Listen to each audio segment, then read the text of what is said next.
네, 오늘은 예수님을 모신 교회와 성도 이렇게 해서 우리 교회 오늘 창립 15주년 감사 예배를 드리며 하나님이 주신 말씀을 여러분과 함께 나누려고 합니다. 하나의 교회가 땅에 세워지는 것 참 위대한 일입니다. 그런데 그 교회가 뿌리를 내리고 아름답게 성장하며 하나님의 맡겨주신 사명을 감당하는 것은 정말 하나님 앞에 가장 큰 기쁨이 되는 일이고 또 우리에게도 얼마나 큰 영광스러운 일인지 모릅니다. 오늘 이렇게 순정의 교회가 하나님께 감사의 창립 감사 예배를 또 15번째로 이렇게 드릴 수 있다고 하는 일이 참으로 복되고 귀한 날이다. 예수님이 땅에 탄생하신 날을 우리가 성탄절, 그래서 예수님의 생일을 축하하고 또 교회가 이 땅에 세워진 날을 이렇게 우리가 기뻐하며 영광 돌리는 것, 내 생일을 챙기고 또 내 부모의 생일을 챙기고 내 자녀들의 생일을 챙기는 것보다 정말 얼마나 복되고 감사한 일인지 모릅니다. 그래서 오늘은 여러분 특별히 다른 주일보다 더 큰 기쁨과 감사와 은혜가 임하는 복된 시간 되기를 다시 한번 주님의 이름으로 축복합니다. 예수님께서 시몬 베드로가 예수님을 주는 그리스도 살아계신 하나님의 아들이십니다 이렇게 고백을 했을 때 예수님은 그 고백 위에 내가 내 교회를 세우겠다 그렇게 말씀하시고 교회를 세우셨습니다. 그리고 하신 말씀이 그 교회에 대해서 음부의 권세가 이기지 못할 것이다 말씀하셨어요. 그러니까 교회라고 하는 기관은 세상의 그 어떤 것도 이 교회를 이길 수가 없습니다. 그런데 여러분, 오늘 저와 여러분은 이 교회에 지체된 교회를 이루는 성도가 되었단 말이에요. 그러니까 우리가 얼마나 강력한 존재입니까? 세상의 그 어떤 세력도 음부의 세력도 오늘 교회에 지체된 여러분들을 이기지 못하는 이 땅의 가장 강력한 하나님의 사람으로 저와 여러분을 부르시고 세웠는 줄로 믿으시면 한번 우리 크게 아멘 하시기를 바랍니다. 자신을 알아야 돼요. 내가 누구인지를 바로 알아야 돼요. 여러분, 오늘 우리 한국 사회가 한류 문화로 세계에 많은 영향력을 끼치고 있어요. 여러분 설명드리지 않아도 잘 아실 겁니다. 이렇게 우리나라의 대한민국의 이 문화가 말이에요, 세계에서 많은 사람들에게, 특별히 젊은이들에게 이렇게 열광적인 지지와 환호와 인기를 누리게 된 것. 그런데 가만히 보면은 그 문화의 위대함도 있지만 그 안에는 우리 젊은이들이 자존감들이 참 뛰어나요. 우리 부모님들 세대들이 배워왔던 교육 환경보다도 좀 자유로운 것 같고 무질서한 것 같고 그런 것 같은데 우리 젊은 세대들에게는 자존감이 뛰어나요. 그러니까 요즘엔 중학생들만 돼도 막 얼굴에 화장하잖아요. 남자애들 머리에 막 파마도 하고 염색도 하고 자기를 가꾸고 자기를 막 표현하는 일이 자유로워요. 이게 뭐냐, 나쁜 눈으로만 볼 것이 아니라 자존감이 뛰어난데 거기에서 나오는 힘과 능력이 이 문화로 연결되었을 때 세계를 영광시키는 능력이 있어요. 하물며 여러분, 오늘 우리는 하나님의 자녀요, 하나님의 백성이요, 그리스도의 몸된 교회의 지체라고 했을 때 내가 누구인지 이 자존감이 분명해야 되겠다. 나는 세상의 그 어떤 세력도 침범하지 못하고 그 음부의 권세까지도 나를 이기지 못하는 강력한 존재다. 여러분 다시 한번 여러분의 존재에 대해서 바로 고백하시고 믿음 위에 굳건하게 세워지는 역사가 있기를 주님의 이름으로 축복합니다. 예수님께서 여러 가지 비유와 사건을 통해서 강조하신 것이 뭐냐 하면은요, 열매를 많이 맺는 삶을 살아야 된다. 믿음 또한 열매 맺는 그런 믿음과 신앙생활이 되어야 된다. 이렇게 강조해 주시고 가르쳐 주셨어요. 그러므로 여러분 이 땅의 교회에도 많은 열매를 맺고 주님을 기쁘시게 해야 합니다. 그런데 우리 교회와 성도가 이렇게 주님 기뻐하시는 많은 열매를 맺기 위해서는 우리가 준비해야 될 게 있어요. 그냥 가만히 있는다고 열매를 맺는 게 아니에요.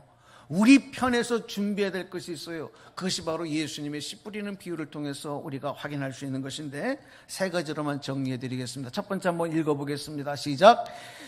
길가와 같이 딱딱하게 굳어있는 마음밭을 갈아엎어야 한다. 우리의 마음밭이 기경돼야 돼. 갈아엎어야 돼요. 굳어있는 상태로는 많은 열매가 맺을 수 없어요. 두 번째, 한번 읽어보겠습니다. 시작. 돌짝밭과 같은 마음밭에서 돌들을 제거해. 왜 돌을 제거해야 하냐면 이 돌들이 많으면 여러분 이 돌은 바짝 해가 뜨면요 뜨겁게 달구어져서 수분이 없어요. 그러니까 그 수분이 없는 곳에는 씨가 뿌리를 내리고 열매를 맺지 못하는 거예요. 그러니까 이 돌들을 걷어내서 수분이 있는 땅을 만들기 위해서 돌들을 걷어내라. 그다음에 세 번째, 자 읽어보겠습니다. 시작.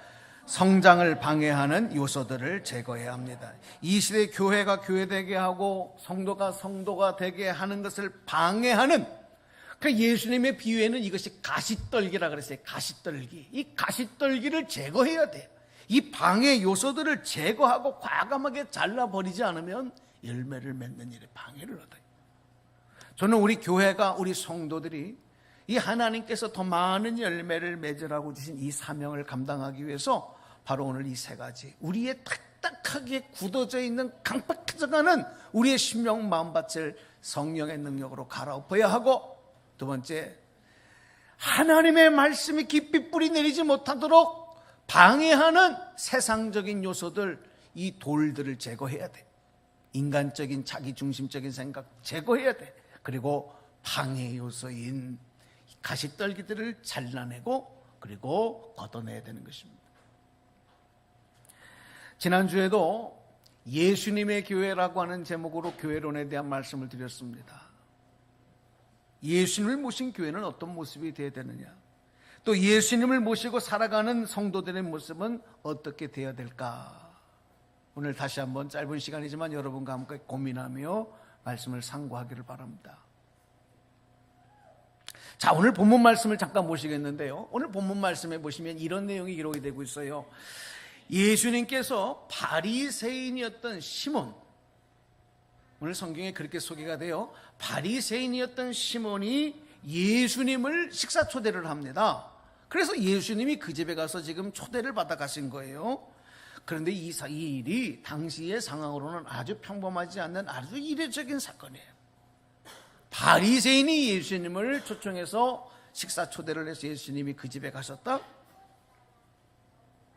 당시 예수님께서는 세례 요한을 향해서 이런 말씀을 하셨어요. 세례 요한은 여자가 낳은 사람 중에 가장 큰 자다, 이렇게 평가해 주시고 인정해 주셨어요. 그런데 당시의 바리새인들과 율법학자들은 이 세례 요한에게 나가서 세례를 받기는커녕 세례 요한이 광야에서 메뚜기와 석청만 먹으면서 가죽옷을 입고 회개하라 천국이 가까웠다 외치는 그 모습을 보고 저 세례 요한이 미친 사람이다, 저 세례 요한이 귀신 들렸다, 이렇게 세례 요한을 비방했던 사람들이 바로 바리새인들이고 유대인들이었습니다. 하물며 예수님에게도 그들은 뭐라고 얘기했냐면, 예수님은 세례 요한과 달리 사람들을 찾아가셔서 사람들과 함께 먹고 마시고 그들과 함께 하시는 이런 모습을 보고는 이 바리새인들 유대인들이 예수님에게는 뭐라고 얘기했냐면, 예수님은 먹기를 탐하는 자다, 포도주를 즐기는 자다, 이렇게, 그리고 죄인들과 친구하는 그런 사람들, 비방하는 사람. 왜냐하면 이 당시에 이 사람들은 죄인들을 아주 쓰레기처럼, 그리고 같이 상종할 수 없는 사람들로 여겼는데, 예수님은 그들과 함께 먹고 마시고 하니 예수님에 대해서도 이렇게 비방했던 사람들이 바리새인이고 율법학자들이었어요. 그런데 그 바리새인 중에 한 사람인 시몬이 예수님을 식사 초대를 했다, 예수님이 그 집에 갔다. 이건 참 이례적이고 특별한 사건이에요. 그런데 여러분, 오늘 성경 말씀에 보니까 이 바리새인이 예수님을 자기 집에 초대는 해놓고 정중하게 예수님을 대접하지 않습니다. 오히려 예수님이 정말 먹기를 탐하고 포도주를 즐기는 그런 사람이다라고 하는 명목 하나를 더 만들어가지고 사람들에게 선지자로 막 추앙을 받고 있는 이 예수님을 비방하려고 하는 악의가 이 바리새인에게 숨어져 있었던 거예요. 그런 말씀들이 그 뒤에 말씀을 읽어보면 이제 비춰져 나오는 것입니다. 자, 그런데 오늘 예수님이 초청되어 가신 이 집에 또 한 가지의 이례적인 특별한 특별한 일들이 벌어집니다. 그건 바로 뭐냐? 그 동네에 죄를 많이 지은 한 여자가 있어요. 이 여자가 바리새인의 집에 지금 예수님께서 계신다고 하는 소식을 들어요. 그런데 그 예수님이 발도 닦지 못하고 그 집에서 예수님을 발도 닦아드리지 아니하고 유대인의 관습대로 정중하게 모시지도 않고 예수님이 그런 모습으로 앉아 계신다는 소식을 듣고 이 여인은 자기가 귀하게 여기는 향유 옥합을 가지고 달려와서 예수님의 앞에 당당히 나가지도 못하고 예수님의 뒤편에 서서 예수님 발 곁에 서서 울기를 시작해. 얼마나 울었으면 그 눈물이 닭똥 같은 눈물이 떨어져서 예수님의 발에 떨어지는 거예요. 그 예수님 발에 떨어진 눈물을 자신의 머리카락을 풀어서 예수님의 발을 닦고 그리고 그 발에 예수님 발에 향유를 부어드리는 일이 벌어지고 말았습니다. 누구도 예상할 수 없는 일이 벌어진 거예요. 자, 오늘 말씀 한 번 더 읽어드릴게요. 37절에 39절까지 말씀입니다. 말씀 집중해서 보십니다. 그 동네에 죄를 지은 한 여자가 있어 예수께서 바리새인의 집에 앉아 계심을 알고 향유 담은 옥합을 가지고 와서 예수의 뒤로 그 발 곁에 서서 울며 눈물로 그 발을 적시고 자기 머리털로 닦고 그 발에 입 맞추고 향유를 부으니 예수를 청한 바리새인이 그것을 보고 마음에 이르되 이 사람이 만일 선지자라면 자기를 만지는 이 여자가 누구며 어떠한 자 곧 죄인인 줄을 알았으리라 하거늘. 아멘. 여러분, 여기서 지금 죄를 지은 한 여자, 그 동네에 죄를 지은 한 여자 이렇게 표현한 표현은 두 가지 경우에 쓰는 말입니다.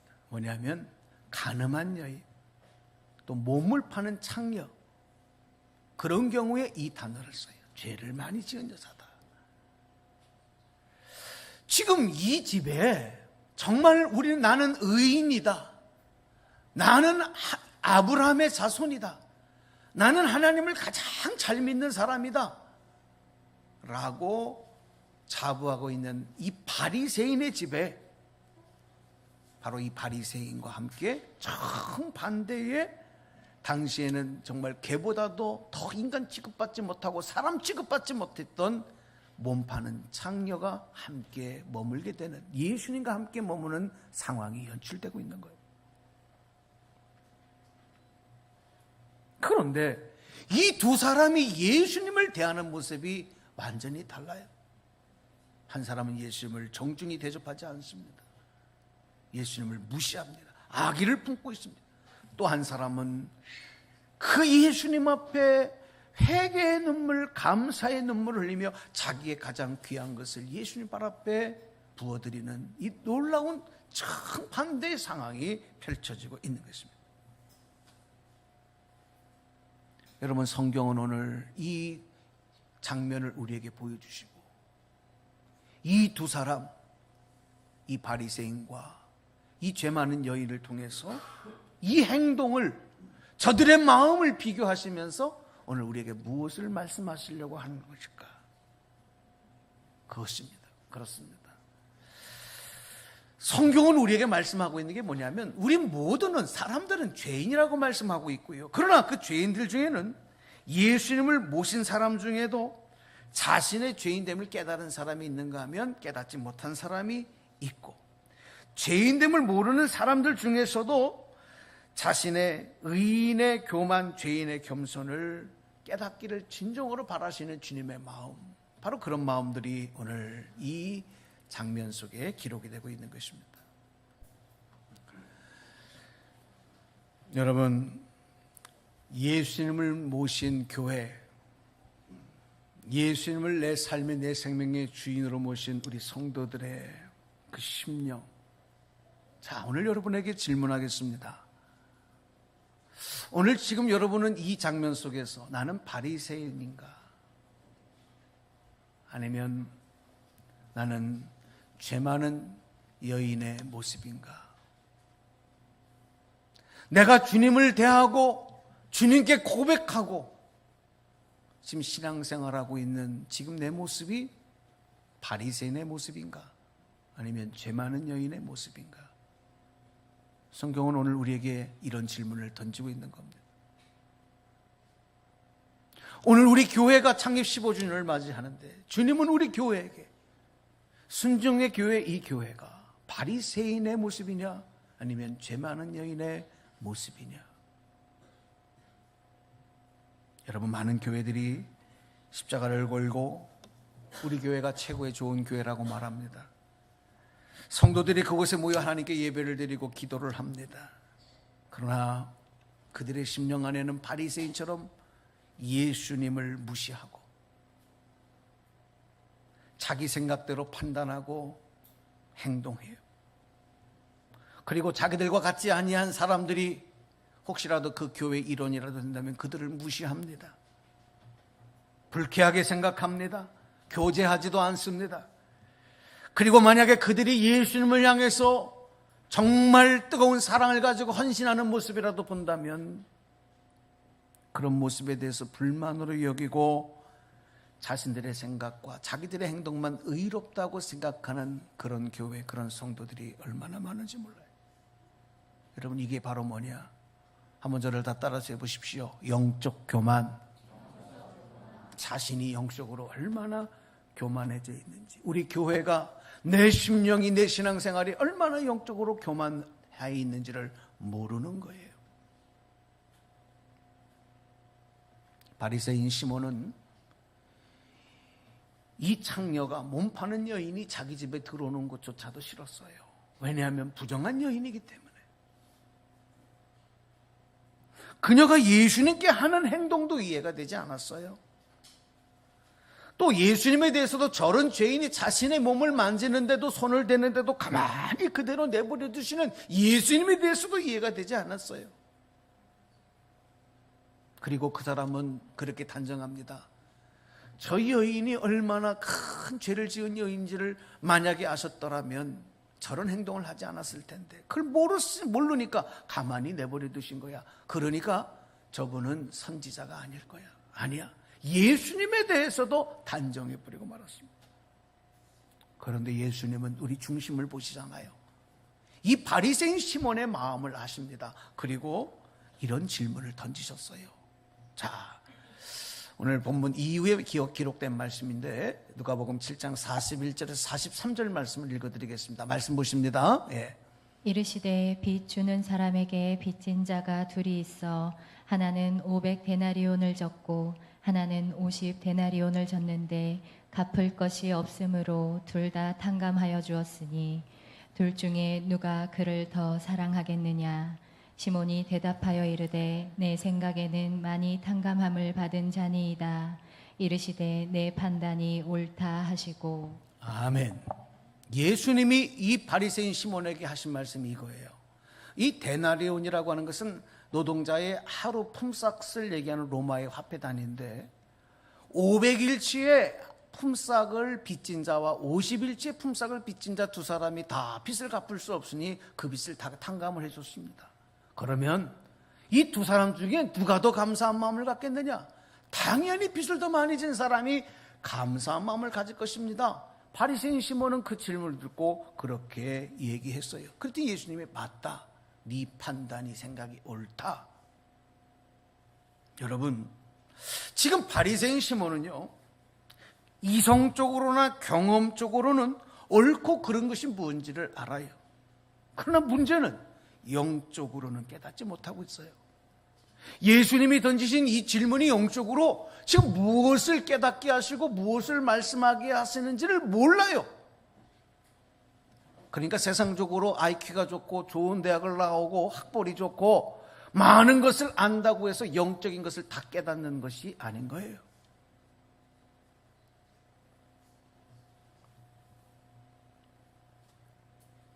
인간은 모두 죄인이고 모두 하나님께 빚진 존재인데 자기에게 자신의 빚진 존재라는 것도 모르고 그 빚을 하나님의 은혜로, 전적인 은혜와 사랑으로 예수님이 다 탕감해 주셨다는 것도 몰라요. 그러니까 당연히 감사한 마음도 없고, 그리고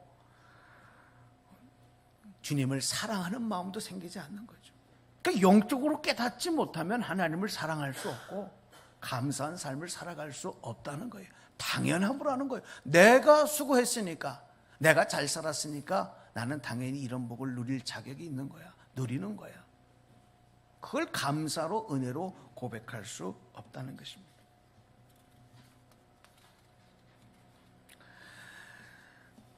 바리새인과 창녀 이 두 사람, 여러분 정말 오늘 예수님의 말씀 앞에 서 있는 이 두 사람 중에 이 바리새인 시몬은 영적 교만과 영적 무지의 대표적인 모습으로 오늘 우리에게 말씀하고 있는 거예요. 그러나 이 죄 많은 여인은 달랐습니다. 감히 예수님의 앞에 서지도 못하고 자신이 부끄러워 예수님의 뒤편으로 가요. 그리고 우리 인체 중에서 가장 지저분하고 더러운 것이 바로 발 아닙니까? 더군다나 이 팔레스타인 지역은 양말을 신지 않냐고 샌들을 신고 다니고 모래가 많은 지역에 다니기 때문에 발들이 금방 오염이 돼요. 그 발을 항상 닦고 발을 청결히 하는 게 그래서 그들의 관습인데, 예수님의 신체 중에서도 가장 더럽고 오염된 그 발 곁에 서서 회개의 눈물을 흘려요. 그리고 감사와 감격의 마음으로 그 고백을 담아서 그 자신의 눈물이 떨어진 발을 그 자신의 머리카락으로 닦는 겁니다.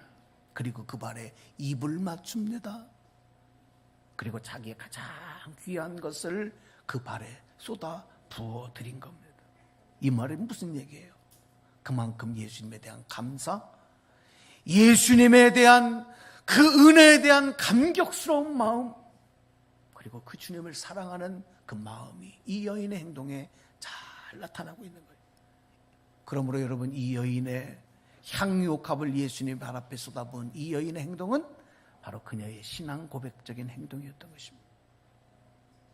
오늘 우리 교회는 주님을 향해서 어떤 신앙 고백을 가지고 있고, 오늘 이 자리에 예배드리는 여러분은 과연 우리 주님을 향해서, 날 구원하신 주님을 향하여 어떤 신앙적인 고백으로 오늘 예배드리고 또 신앙생활하고 계십니까?